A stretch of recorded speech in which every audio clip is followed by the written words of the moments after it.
tadi kembali ke otak, kalau nggak percaya, otak itu butuh energi yang sangat besar. Ya, kalau kita lihat di sini angkanya, lihat yang ini aja ya, yang lain nggak perlu ya, atau angka yang ini.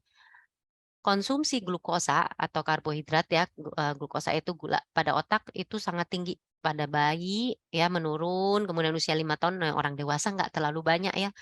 Makanya orang dewasa makannya sedikit juga udah gemuk ya, sudah metabolismenya turun ya, otaknya juga nggak terlalu banyak membutuhkan energi. Nah, WHO tadi kita bicara tentang protein ya, kalau pengen berat badannya bagus ya, itu kita butuh protein, ya. Semuanya butuh, karbohidrat dan lemak butuh, tapi protein itu sering salah kaprah ya. Kalau karbohidrat itu sepertinya nggak pernah salah ya, karena karbohidrat itu rata-rata pada banyak makan karbohidrat ya. Yang protein ini yang sering kurang dan lemak ya. Kalau karbohidrat kelihatannya nggak terlalu masalah. Protein harus protein hewani ya, itu sudah wajib hukumnya. Ini udah jelas dinyatakan oleh WHO tidak boleh vegetarian ya. Kalau terpaksa vegetarian, misalnya agama ya, ya bagaimana? Itu harus betul-betul konsultasi ke dokter. Protein yang murah adalah telur.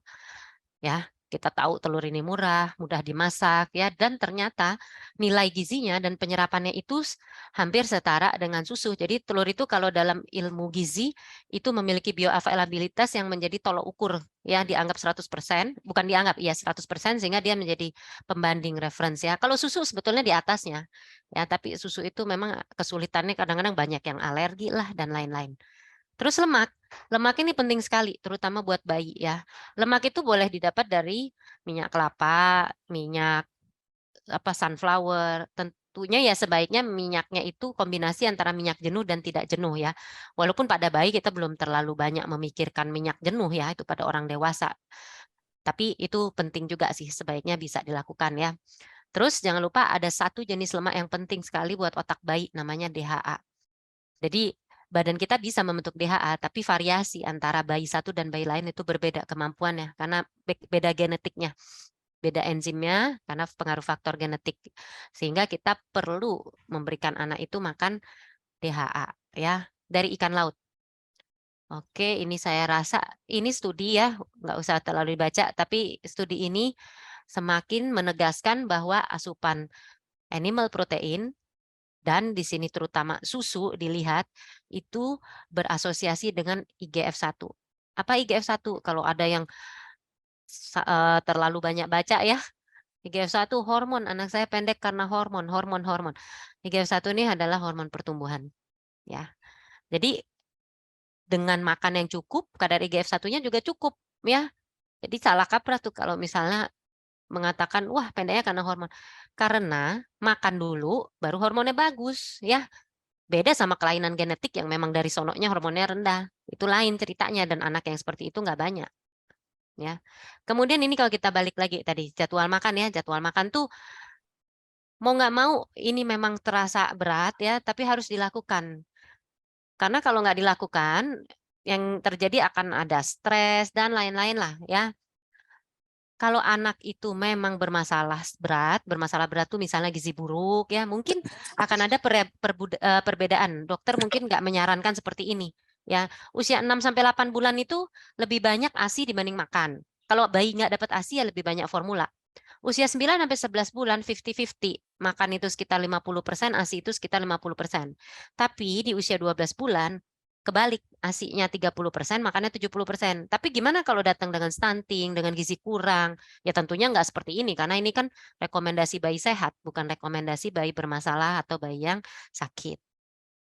Ya, jadi sebagai orang tua kita kenali karakter anak kita, kapasitas perut, kemampuan oromotor, selera, sifat anak kita. Anaknya itu menurut atau anaknya keras sehingga lebih sulit, mood, suasana, kita sendiri juga jangan mau buru-buru ya, orang tuh nggak ada yang makan sambil buru-buru ya. Kalau sambil buru-buru itu biasanya jadinya nggak makan ya. Kita juga orang dewasa seperti itu. Jadi kalau kita buru-buru, anak tuh biasanya juga akan tidak nyaman sama orang yang nyuapin dia makanan ya. Jadi makan bersama keluarga itu harusnya sangat penting ya, tapi keluarganya kasihlah contoh makanan yang baik dan perilaku yang juga baik ya. Nah, yang terjadi sekarang kan banyak sekali itu di restoran anaknya dikasih HP, bapak ibunya menikmati makanannya. Jadi sayang nggak terjadi interaksi pada saat makan, padahal makan itu adalah tempatnya kita berinteraksi, ya. Perkembangan kecerdasan itu banyak sekali bisa kita lakukan stimulasi lewat makan, ya. Menu, ya. Menu itu harus berubah-berubah. Ya, anak itu nggak bisa ngomong, jadi ibunya yang harus tahu anaknya maunya apa. Ya kalau anaknya gimana, ya sifatnya ya jangan disalahin anaknya lah ya. Kita orang dewasa, anaknya pembosan, anaknya rewel, ya itu kita orang dewasa yang menyesuaikan ya. Kita libatkan dalam menyediakan makanan ya. Ini tentunya anaknya kalau udah 3 tahun ke atas lah ya. Jadi dia dia menganggap makanan itu sesuatu yang menyenangkan, bukan traumatik atau menakutkan, ya. Makan juga nggak harus nasi ya, variasi, ya ini contohnya ya. Ini anak ini kan ya susah ya, namanya juga dirawat di rumah sakit ya, ini contoh pasien yang dirawat di rumah sakit. Ya dia nggak mau dong makan di atas tempat tidur ya.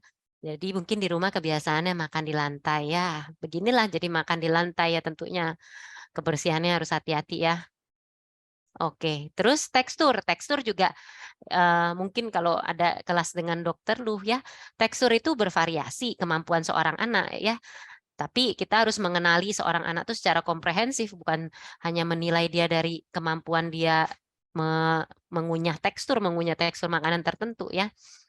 Jadi ini harus dilihat secara komprehensif ya seorang anak dan ya mungkin banyak pertanyaan di sini ya, "Ih anak saya nggak mau makan ayam, makan ini mau." Ya itu mah namanya selera dong ya. Jadi mengenali seorang anak tuh harus keseluruhan ya, nggak bisa informasinya tuh cuma sepotong-sepotong, ya. Dan penting sekali untuk memberikan makan sesuai selera anak, tapi bergizi, ya. Makan itu ya harus sesuai selera anak dan bergizi. Kalau anaknya picky eater, ya nggak apa-apa. Ya picky eater itu sedikit-sedikit kita ubah. Yang penting karbohidrat, protein, lemak itu masuk semua ya. Kalau nggak ada zat besinya ya usahakan makan makanan mengandung zat besi. Kalau misalnya nggak bisa juga ya konsultasilah sama dokter. Ya. Nah, kalau yang selective eater ini biasanya anak-anak yang memang berat, masalahnya autis atau ASD, Autistic Spectrum Disorder, ini memang lebih berat sih. Ya, ini harus perlu penanganan yang khusus ya dari dokter anak secara khusus ya. Oke, jadi ini saya kira ini gampang buat dilihat ya, baca, oh kalau seng itu sumbernya apa. Kalau kita lihat sih sebagian besar itu protein hewani. Jadi nggak usah pusing ya. Hanya vitamin C yang nggak dari protein hewani. Hanya vitamin C ya. Asam folat adalah ya dari ini, nabati ya, tapi vitamin C ini terutama. Jadi memang makan daging sih nggak ada vitamin C-nya ya, vitamin C ini harus hati-hati karena, perlu dari buah atau sayur. Aturan makan, mungkin ada yang udah pernah kenal ini, nah tinggal diterapkan ini. Ngomongnya memang mudah, tapi memang butuh waktu berbulan-bulan, tidak mudah ya. Tidak mudah terutama kalau anak kita bukan tipe anak yang doyan makan ya. Nah, ini tadi yang saya bilang ya, ini grafik ini sudah ada di buku, di Bunda juga ada. 0 ini adalah yang terbaik tentunya ya. Nah, ini jangan sampai terjadi yang garis merah. Kalau weight faltering itu bukan nunggu garis merah di bawah garis merah ya, nggak menunggu begitu, tapi dia segini gitu itu udah weight faltering. Lebih mudah untuk mengatasinya dibandingkan dia sudah di bawah garis merah, apalagi kalau di bawah garis hitam. Baik, take home message-nya dari paparan singkat sore hari ini, yang pertama, pertumbuhan anak mendukung perkembangan kognitif ya, tentunya semuanya mau anaknya memiliki perkembangan yang optimal. Weight faltering akan berdampak jangka panjang terhadap kecerdasan ya, ingat tadi penelitian mengenai IQ tadi di Inggris. Protein hewani penting untuk mencegah stunting dan juga mencegah weight faltering ya. Berat badan kurang harus segera dideteksi dan ditangani. Makan itu proses belajar ya, baik motorik maupun sensorik. Dan kita sebagai orang tua tugasnya mengenalkan dan membiasakan makanan bergizi lengkap seimbang. Terima kasih. Oke, Dokter Clara. Ini banyak banget yang bertanya. 67 di online, di sini ada 1, 2, 3 ya yang hadir di sini. Jadi saya terima kasih ya yang sudah hadir di sini. Ini Dokter Clara ini mungkin udah kenyang banget dikirimin oleh dokter anak. Jadi beliau ini sudah sangat hafal, belum tanya juga dia udah ngerti problemnya orang tua itu apa. Jadi kesulitan makan itu kita beberapa minggu yang lalu sudah bicara juga tentang kesulitan makan dengan di sini kita diskusi dengan Dokter Dimple waktu itu ya. Jadi semua rekaman hybrid parenting yang kita kerjakan itu ada di YouTube-nya Bunda ya. Jadi dan nanti Dokter Clara ini juga akan kita upload di Bunda. Nah, sekarang saya mulai dengan diskusi ya Dokter Clara ya. Tadi Dokter Clara udah memunculkan basic-basicnya, tapi pasti diskusinya akan lebih apa ya, lebih variatif gitu ya, karena masing-masing anak tadi Dokter Clara bilang sangat unik. Saya mulai dari yang di sini sebagai kehormatan karena sudah datang di sini. Ada nggak? Kalau nggak ada pertanyaan, saya akan lempar ke online sambil berpikir. Oke, ada. Silakan. Boleh. Sebentar. Ini ada ininya, biar kedengeran sama yang di rumah ya. Silakan. Halo, selamat sore Dokter Tiwi. Ya. Perkenalkan saya Fani, ini sebenarnya suami saya. Ya. Anak saya sekarang usia 1 bulan, Dok. 1 bulan. 1 bulan, jadi 1 bulan lebih seminggu kurang lebih ya.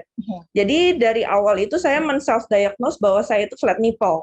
Ternyata saya sudah pergi ke konsultasi waktu itu, kebetulan diinfokan kalau saya tidak flat nipple.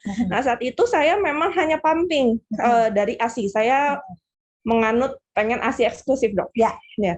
Nah, dari situ saya nawarin anak saya untuk DBF itu selalu ditolak, Dok.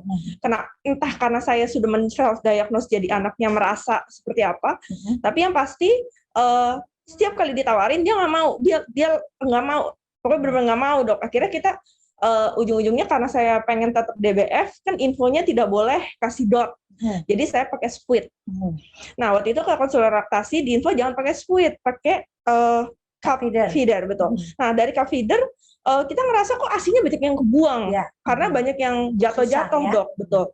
Nah, akhirnya waktu kita flashback di awal, Dok, 1 minggu setelah lahir itu kan biasa harus konsultasi ke dokter anak.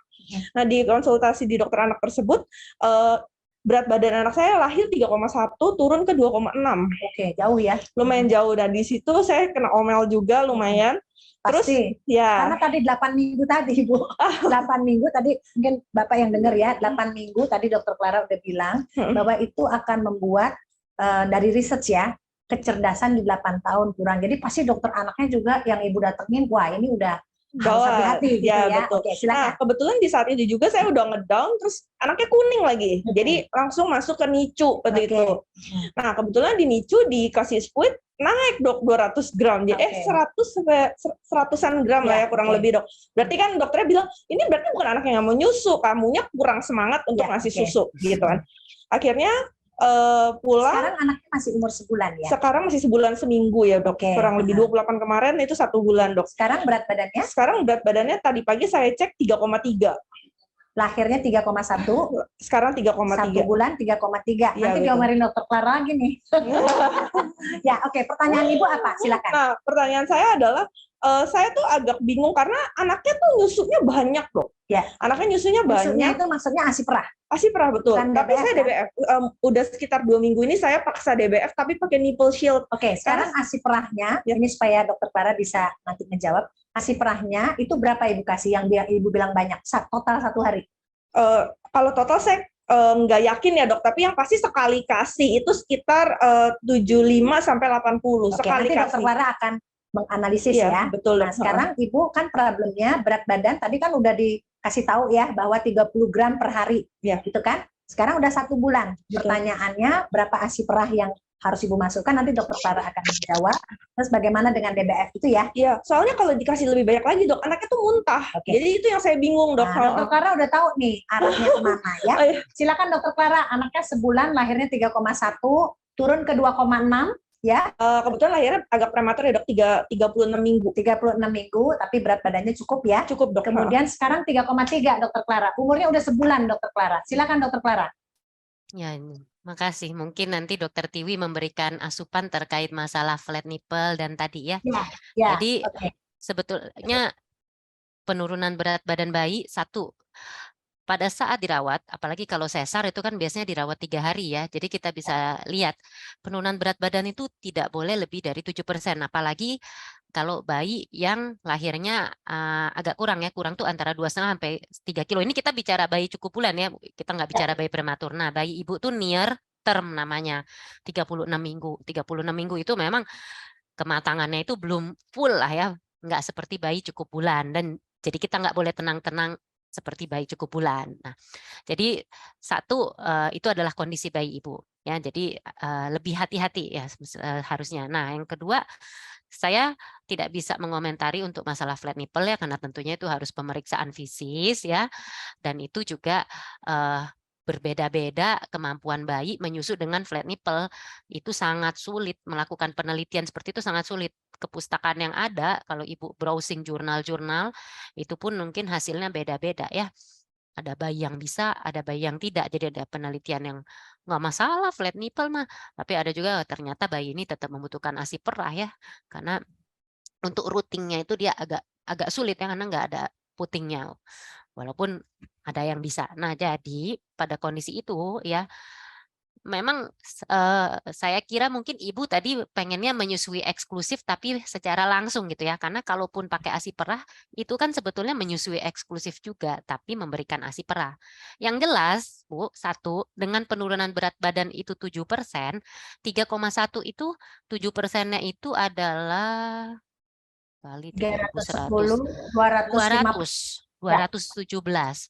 Ya. Jadi harusnya 2,9 pun itu bayi harus sudah dicek gula darahnya dan sudah ditawarkan apakah mau ASI perah atau susu formula. Ya, pasti ASI perah atau ASI donor ya. Jadi hierarkinya adalah ASI perah dari ibu sendiri, yang kedua ASI donor, yang ketiga baru susu formula. Karena kita nggak mau membiarkan seorang bayi jadi hipoglikemi ya. Dengan penurunan berat badan itu sih jauh sekali ya kalau 3,1 jadi 2,6 ya. Nah, jadi itu saya kira sudah terjawab lah ya. Nah, kemudian ya berita baiknya adalah tidak sakit apa-apa, kuning karena kurang susu ya atau disebut breastfeeding jaundice diagnosisnya. Kemungkinan besar ya Bu ya. Tentunya saya nggak bisa akurat karena saya nggak punya data apa-apa, cuma datanya dari Ibu. Kemungkinan adalah kuning yang disebabkan asupan susunya kurang karena berat badannya turunnya jauh sekali ya. Nah, itu terbukti dengan pada saat diberikan ASI perah beratnya naiknya baik sekali ya. Naiknya bahkan tadi berapa tuh mungkin sehari 50 gram atau lebih ya. Tadi kalau ingat sehari itu bagusnya yang ideal naiknya 30 gram ya. Jadi kelihatannya masalahnya kurang asupan karena dia kurang bisa latch on ya, kurang bisa menyusu yaitu memang bayi pada saat awal harus belajar untuk menyusu. Jadi sekarang tugasnya ibu ya sudah itu yang sudah selesai sudah dan berapa hari dirawatnya ya mudah-mudahan nggak lama ya cuma masalah kuning aja di sinar ya mudah-mudahan ya.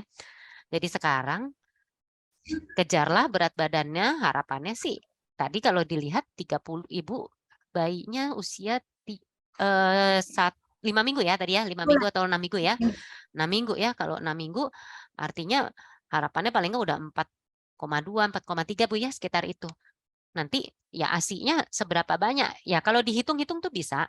Dihitung-hitung mungkin kurang lebih ASI itu dibutuhkan sekitar 600-700 mili sehari bergantung pada kalori ASI dari ibu. Karena setiap ibu ASI-nya kalorinya berbeda. Walaupun dari buku ya dokter itu kan selalu belajarnya dua dari buku dan dari pasien.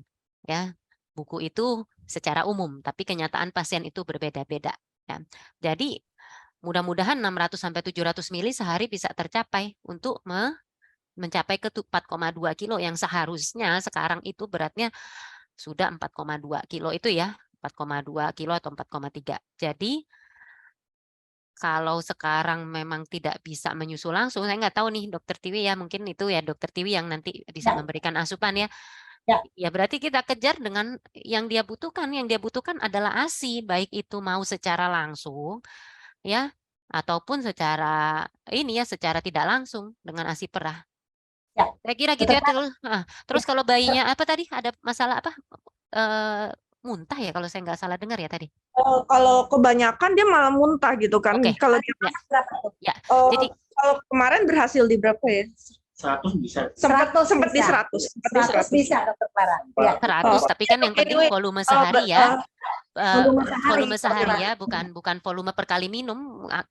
Jam 8 minum 100, nanti jam 10 minum 60 kan bisa kayak gitu ya. Yang penting volume dalam sehari ya. Karena volume bayi minum kan bisa agak fluktuatif, bisa berfluktuasi. Ya, sekarang gini, yang namanya muntah itu disebut gastroesophageal reflux. Bisa penyakit, bisa bukan penyakit. Kalau berat badannya bisa naik bagus, itu bukan penyakit. Tapi kalau berat badannya tidak bisa naik, ya karena dia muntah, muntah terus, muntahnya banyak. Jadi nggak ada tuh cut off sehari muntah 30 cc itu disebut penyakit, atau sehari muntah 60 cc. Apalagi ibu kan nggak nimbangin muntahnya berapa cc kan, tidak ada yang bisa seperti itu. Jadi yang perlu diperhatikan patokannya adalah berat badannya. Kalau naik itu bukan penyakit. Ya, itu kita bisa atasi dengan positioning nomor 1 ya, sama sendawa ya, sendawa di tengah-tengah minum ya, mungkin minumnya agak kembung atau agak banyak menelan udara. Ya, saya kira sih itu ya, kalau yang tidak naik baru itu harus dievaluasi apakah itu merupakan penyakit atau disebabkan alergi misalnya. Ya, jadi Ibu ya, saya mungkin menambahkan Dokter Clara, prinsipnya itu sebetulnya saya juga bekerja di rumah sakit Bunda itu sering membantu bayi prematur. Bayi prematur itu yang paling penting seperti Dokter Clara katakan adalah kenaikan berat badan. Jadi nomor 1 itu adalah pertumbuhan, itu yang Ibu harus kejar. Tadi Dokter Clara sudah hitungkan itu sekitar 600 kalau kalorinya cukup. Tapi bisa juga lebih ya, kalau 3,3 mau dapat 4 kilo itu pasti dia harus mengejar minimal 600, kalau bisa lebih banyak tentu lebih bagus. Nah caranya sebenarnya Bu, sekarang yang nomor 1 Ibu pentingkan itu jangan program menyusuinya. Cepat kejar berat badan idealnya dulu. Mau dengan botol, mau dengan cup feeder, Ibu bisanya yang mana? Karena Ibu kan ngerawat bayinya sendiri, bukan rumah sakit. Kalau Ibu tidak bisa dengan cup feeder karena tumpah-tumpah, pakai botol saja dulu. Yang penting berat badannya dapat dulu 4 kilo, secepat mungkin. Ya, karena biasanya pengalaman, kalau bayinya bagus, tidak ada masalah, itu pasti bayinya kelaparan terus. Jadi artinya kalau Ibu kasih 60 tiap 2 jam aja, 10 kali itu 600. Ya, jadi jangan pusing amat flat nipple dan breastfeeding dulu, karena itu lebih belakang. Yang lebih penting adalah saving the brain. Ya, jadi otaknya harus Ibu selamatkan, pertumbuhannya harus Ibu kejar. Nanti setelah dia terkejar, baru kita mulai program relaksasi. Memang lebih sulit, tapi artinya kita dapat bayi yang tidak terancam kesehatannya, pertumbuhannya, gitu ya. Jadi memang saya juga garis depan dalam program menyusui, tapi saya kasih waktu 2 minggu biasanya. Kalau dalam 1 minggu udah nggak dapet nih berat lahir, itu kita nggak boleh tunggu sampai jauh banget, kan ngejar. Bayangin ngejar 4,2 ke 3,3 itu dia ngejar 900 secepat mungkin, sangat sulit. Jadi Ibu jangan pusing sama cup feeder, jangan pusing sama menyusui dulu. Ibu pakein botol dulu saja, banyakin skin to skin kontak, syukur-syukur dia bisa nyusu. Kalau nggak bisa, nggak usah pusing. Yang penting berat badan naik dulu. Dia mau nyusu Dok, tapi saya pakai nipple shield. Nggak apa-apa, jadi breastfeedingnya itu bonus saja. Ya, tapi yang Ibu hitung benar adalah ASI perahnya. Ya, tadi udah dikasih kira-kira 600. Nanti dihitung 1 minggu dia naik berapa. Ya, bahkan kalau ini kan udah umur sebulan, berat badan kalau dihitung dari lahir cuma 200 gram. Itu sangat krusial, sangat terancam weight faltering, itu sangat mungkin. Nah, jadi itu harus tinggal weight gimana? faltering ya, sebetulnya diagnosisnya ya. Ya, jadi artinya Ibu BSD Dok.